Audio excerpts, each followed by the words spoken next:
Since it's summertime, like we always do on the program, we look more at thematic issues rather than chasing the news as much. And I've been saying for quite some time, when the subject of Islam comes up, you have to recognize that Islam never experienced a reformation. It never went through an enlightenment period that converted Western civilization into what it is today. And in reality, Islam has to go through that. And our job is to keep the radicals from killing us while they do. And if we can do that, then maybe something different will pop out on the other side.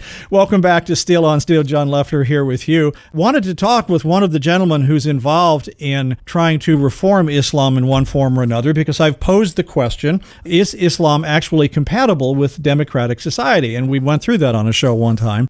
And I said, if they insist on going back to a literal interpretation of the Hadith and the Quran and implying strict Shariah tenets on everything, the answer is a resounding no. But if it goes through the series of types of reform that Judaism and Christianity have done, then the answer is yes. And Dr. Zuhdi Jasser is joining me right now, president and founder of the American Islamic Forum on Democracy, co-founder of the Muslim Reform Movement, and he's a former U.S. Navy lieutenant commander and medical officer and author of A Battle for the Soul of Islam. Before we got on the air, Dr. Jasser, we were talking about the fact that the one problem that we're lacking almost clear across the board, whether it's immigration or terrorism, you can think of all the issues. So much of discourse has been lost, and people are trying to deal with very complex issues by shouting accusations like phobe or racist that say absolutely nothing and achieve absolutely nothing. So is there really a series of voices that are trying to achieve something through reasonable dialogue? I believe so, and the issue is if you pay attention to what's happening across the world, absolutely. If you're focused with the folks with Trump's derangement syndrome in Washington or Hollywood, then you would think we're making no progress. But we have a Muslim reform movement that includes 15 different leaders and organizations and thought leaders in the U.S., Canada, and Europe that got together a little over 2 years ago. And we put together a declaration that was 2 pages. And we said, if the Muslim community and our interpretation of Islam can get to these goalposts at the other side of the field, which is 15 or so principles that say we believe in the equality of men and women, we reject any Islamic state, not only ISIS, but all the Islamic states. We believe in a separation of religion and state. We believe in secular democracy and secular governance under God, but not under a theological or theocratic interpretation. And then we reject violent jihad. We reject apostasy laws, blasphemy laws, all these things that restrict speech and religious freedom in many Muslim-majority countries. And we realize that the Islamic community is still, to use a football analogy, on the 1-yard line on the opposite side of the field when it comes to many of these beliefs. But this is where we want to go, and this interpretation of Islam would be compatible with modernity. We sent that declaration to every mosque we could find in the U.S., and we only got a few back. So that tells you the problem in the Muslim community is not necessarily Muslims, it's the Islamic establishment that's in denial and really doesn't want to address the elephant in the room. How much of that involves faithfulness to the Quran, or is it more like interpretations of the Hadith or the Quran that have come down through the ages? You know, Christianity has its own fights over that fundamentalism versus very liberal interpretations of the scriptures. Put that in terms that maybe Christians could understand. Yeah, I think that's a great question, because a lot of the naysayers say, well, I'm trying to create a new religion and this is not Islam. And I would tell them, well, I really believe in the authenticity of my scripture, and I'm talking about the authenticity of the Arabic script. How do you look at some of the passages in there that seem to not apply appropriately to today, and what do we do with them? Well, you have to separate history from religion. So there are some passages that might be principles that apply to all times and other ones that may not. There might be a passage about a battle between one tribe or another, and we'd say, well, that applied to a battle in 613 CE, but it doesn't apply to then profile all Jewish communities or Christian communities based on the fact that that tribe at that time happened to be Jewish.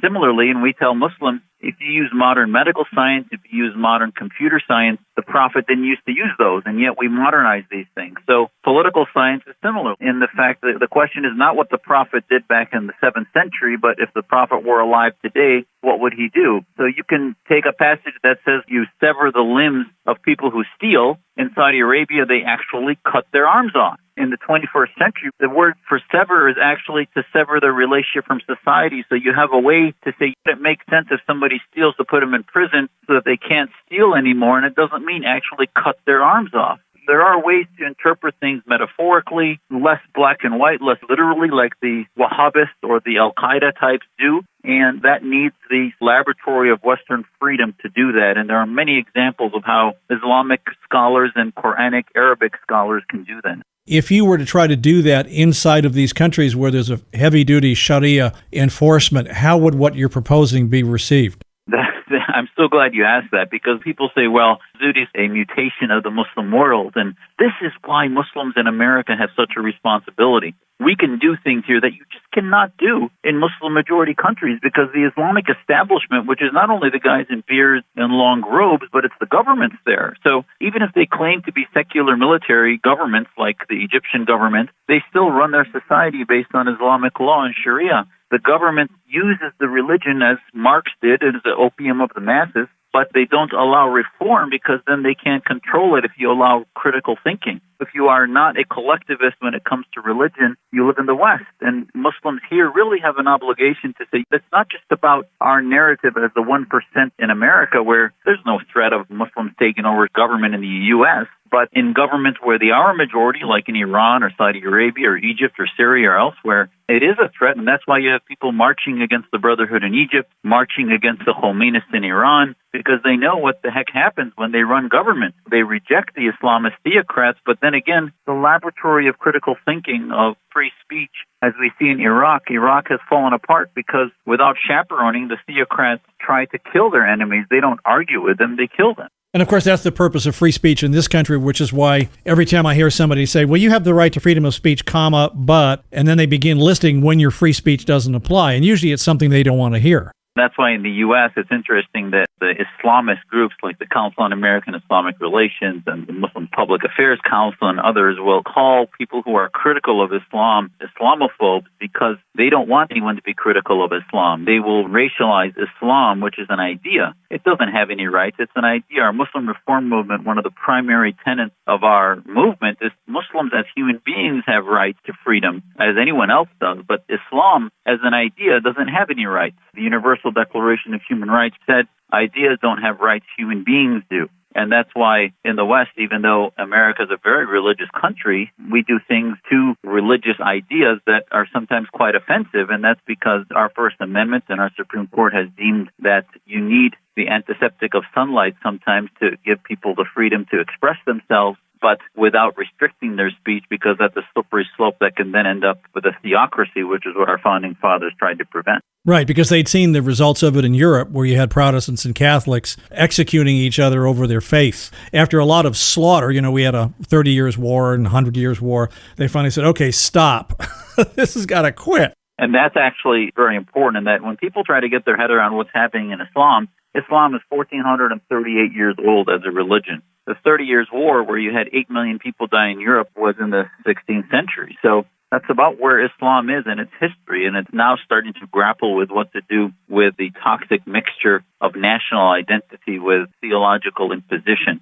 And that's really where America needs to start having a strategy, which is not only rejecting the terrorists that are a symptom, but rejecting the ideas that fuel them, but also taking sides, which is working with those that believe freedom and liberty and share our values. So Muslims are a quarter of the world's population. If the strategy is that Sharia can never be reformed, I don't think that's a strategy that's going to work, because a quarter of the world's population are not going to convert or leave their faith or become nominal Muslims. They need to come to terms with modernity, and they're going to take the rest of the world with it unless, A, we make sure they don't get nuclear weapons, and B, we work on the ground with those in civil society who share our values and reject theocracy. Yeah. What's the road ahead for you now? Well, we are trying to get a network of not only Muslim leaders, but platforms to begin to engage in debates on social media. We're working, for example, with Al Hurra Media, which is an American Middle East broadcasting company that does satellite TV in the Middle East. And we are trying to begin to push out the ideas of counter-theocracy and counter-Islamism.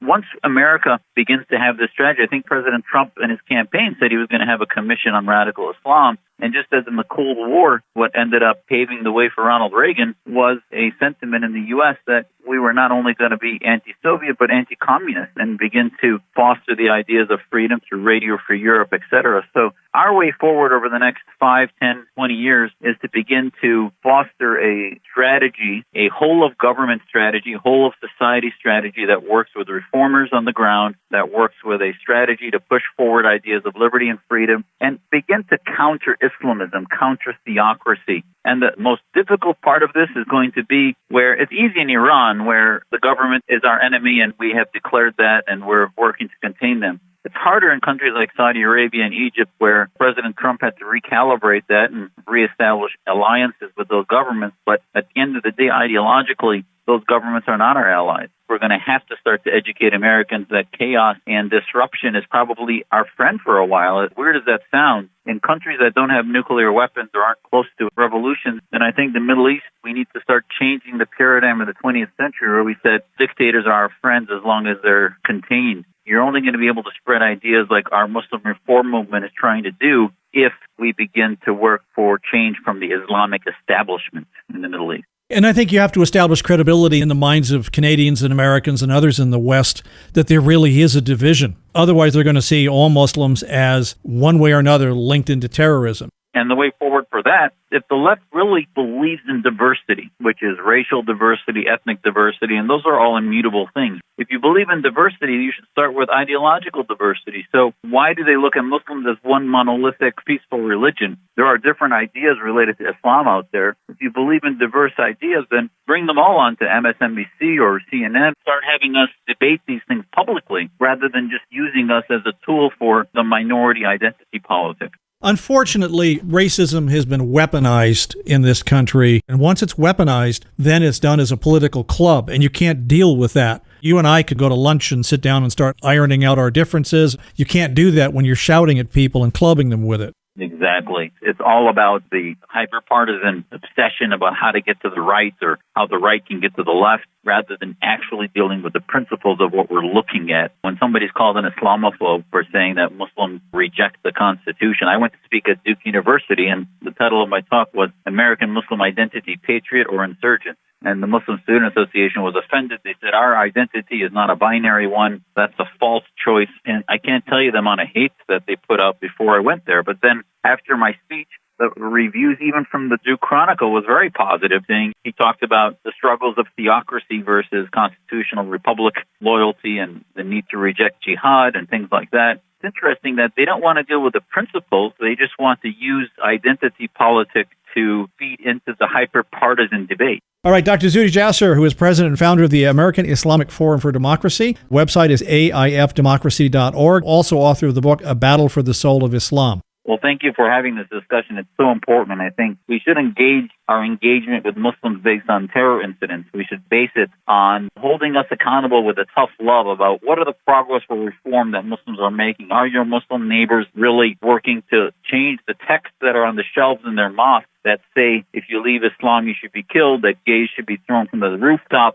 all these things that are still part of Sharia interpretation. Muslims are dishonest if they believe that we have texts today of Sharia interpretation that are in the 21st century. They're not. So what are we doing to leave a legacy that's American and that is compatible with modernity? And that's really what our Muslim reform movement, our American Islamic Forum for Democracy is all about. And having said that, thank you, Dr. Jasser. We're at steelonsteel.com. I'm John Lufferter. The program is Steel on Steel.